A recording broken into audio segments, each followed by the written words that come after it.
Hello everyone, and thanks for coming back to the channel. This is the EMAX BabyHawk R.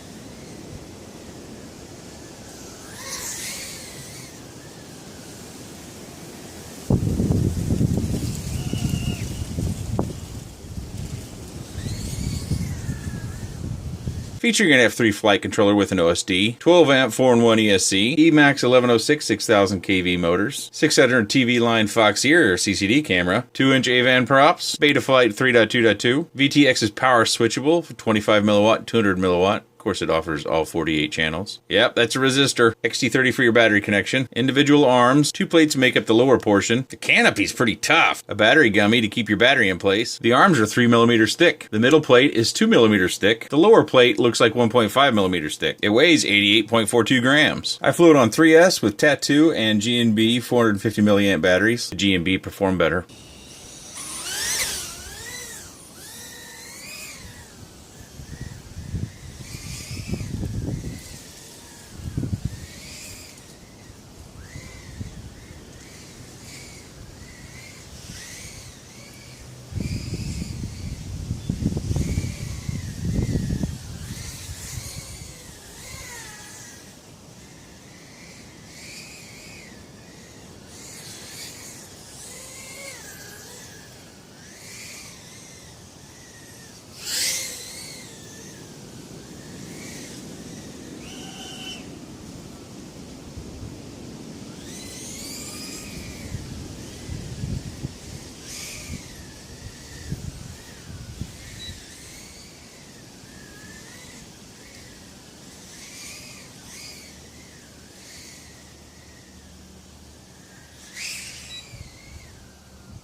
So I should point out to you that this is soft mounted. This looks like we have a grommet that goes through on both sides. Hopefully that comes off in the video.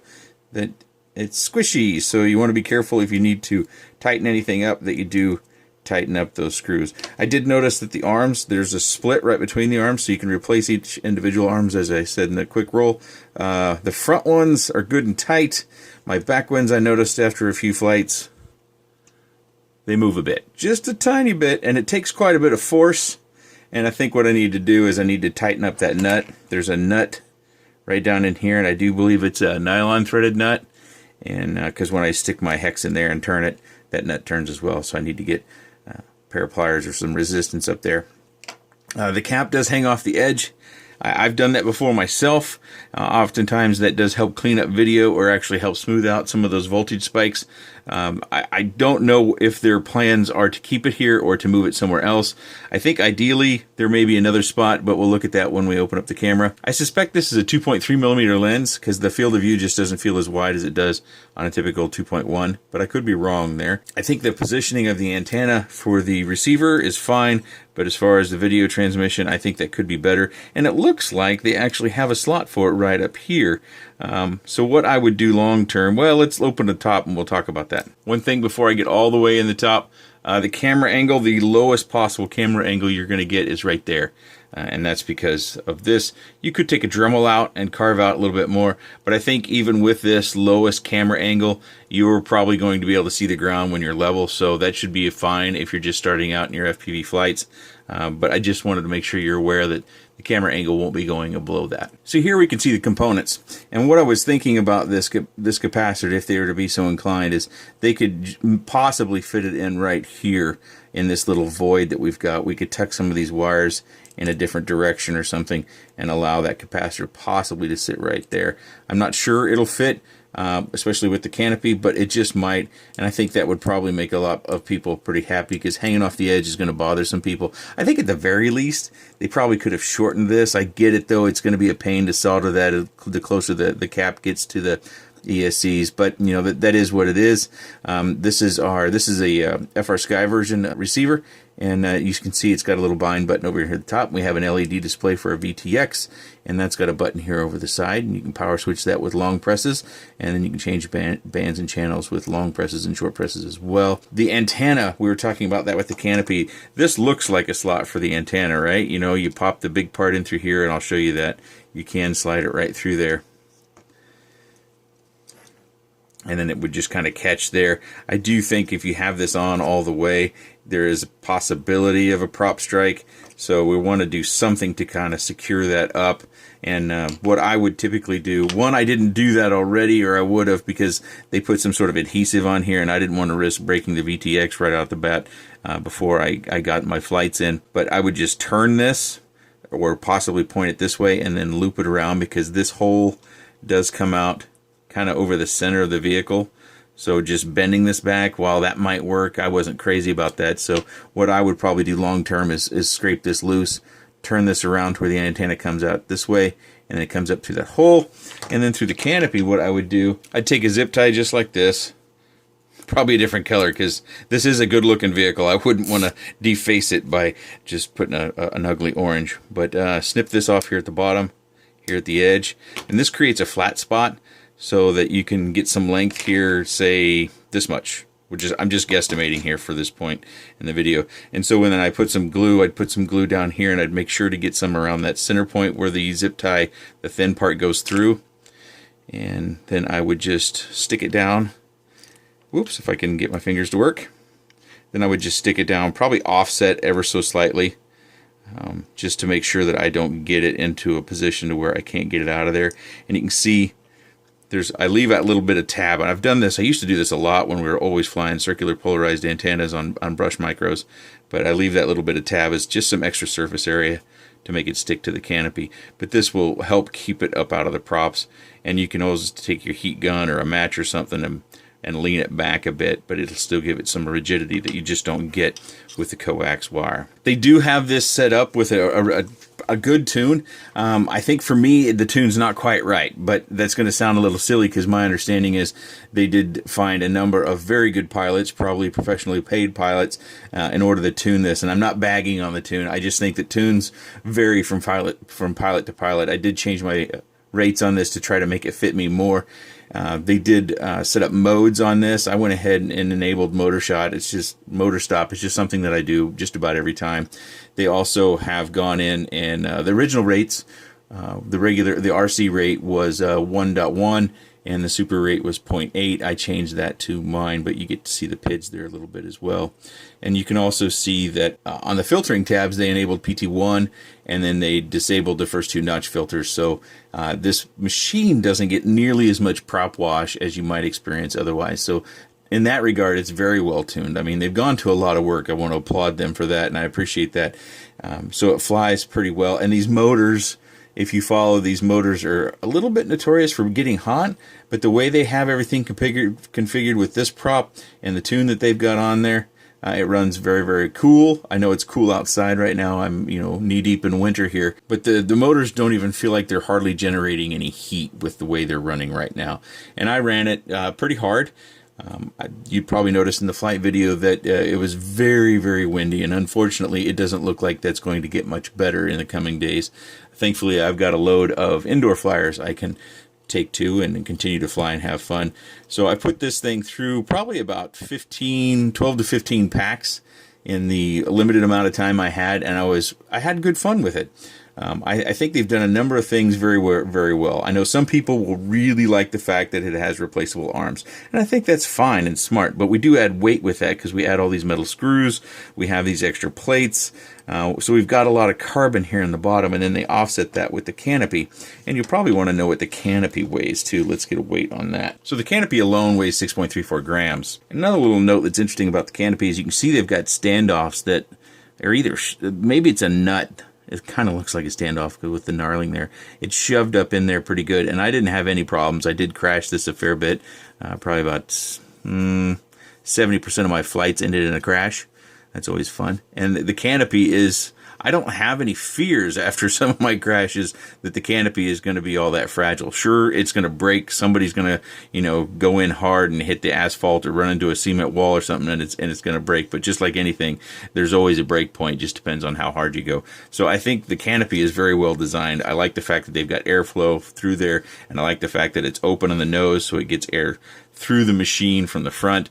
And it doesn't enclose itself. We talked about that on the Atmospheric Adventures Aeolus, how the disc unloading, and when you're completely closed in on the side, how the air coming down off the props might not have anywhere to go. But in this case, we don't have that issue. You might notice if you look at it here, this is an early release sample, so don't be too judgy. This didn't come in retail packaging. EMAX was nice enough to send this to me for an early look, and I think they've sent out a number of these. But you can see how this isn't flat, which really isn't that big a deal to me, but it's just something that I would draw your attention to. So this stack could come down to this level because in the back is where the buzzer is. Right there is the buzzer. So maybe when they assembled, they didn't quite have all the same pieces, or just one got in the mix. Well, let's see. Yeah, I think they just got one in the mix that was too long, and maybe this is the same size as that. So when they were assembling, this could be very specific to mine.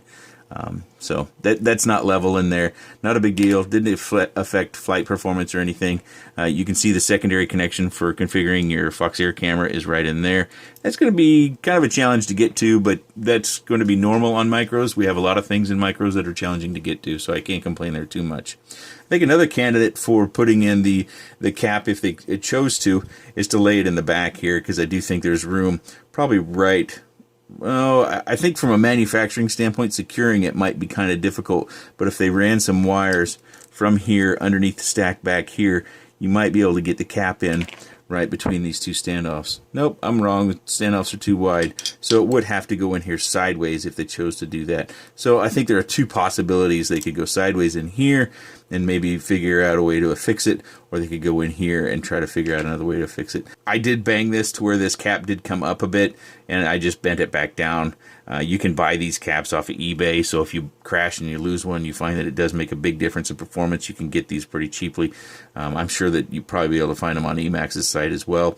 A closer look at it, let me get it right side up. It says 3M1735, 105 degrees C PET. Those are the specifics of the cap. Let's see, we got some more cap info. 25 volt, 330 microfarads. Hopefully you can see that, and it comes through clear in the video without any glare. So the fit and finish on this is real nice. I like the fact that they've left a little motor wire length. I think that that's probably the default length. I don't think these wires were cut specifically for this machine. I think that was just the length that the motor wires are manufactured in, and then they solder them on and tucked them neatly up in here.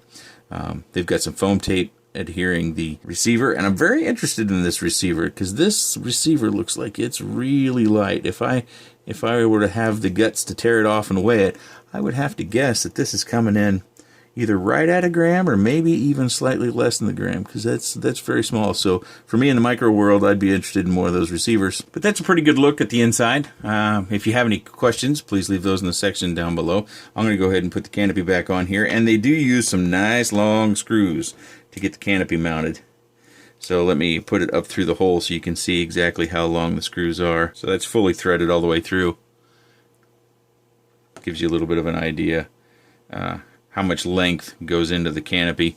And then of course we have the screws that hold the camera, the lower canopy. The lower canopy is secured through these screws up here.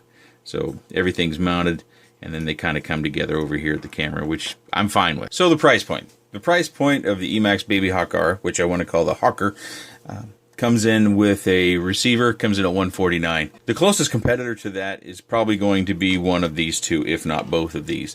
On the left, we have the KL-EX90, and on the right, we have the SPC Maker. Is this the 95GF, I believe? And these, as far as, having CCD cameras and having, 2-inch props and the same sort of motor-to-motor distance, not exactly the same, but very, very similar, these would be the ones that I think most people would compare it to. I think it compares very, very favorably, but where it wins out mostly is on price point, because I don't think you can get either one of these two under $200. So you have enough money to buy a pretty good handful of batteries with this one, even with the receiver. This one you had to add a receiver, and this one I think came in at like $225 or $230. So, and this one I'm not necessarily thrilled with, because it suffers from vibrations. If you try to tune it very tightly, you have to keep the tune kind of loose.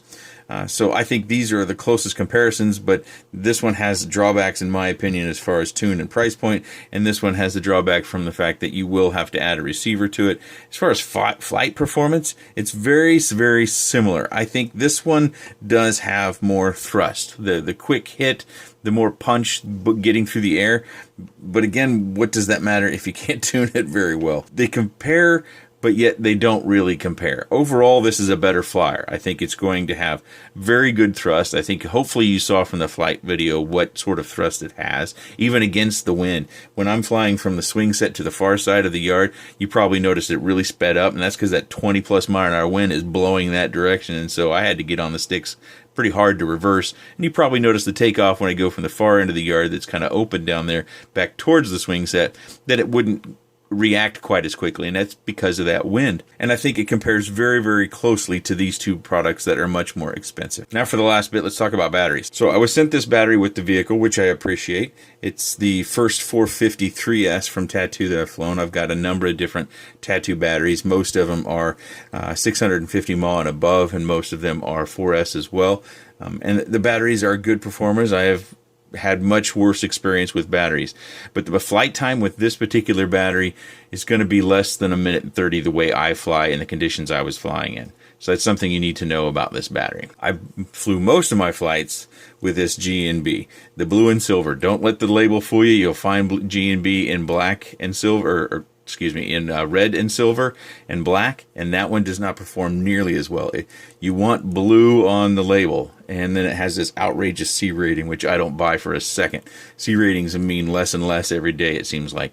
But this battery does outperform this battery. I noticed that I get low voltage warnings on punch-outs sooner on this, and the flight time with this one is much better. Generally speaking, I'll get 2 minutes of flight, flying like I do in my environment with this, but I get under 1:30. So for the battery, 30 extra seconds, that's what, 25% more flight time? I think that's worth it. And these batteries are not that expensive. Actually, I think they're very marketable to the Tattoo batteries. If you're stateside, getting these batteries can be a little bit of a pain.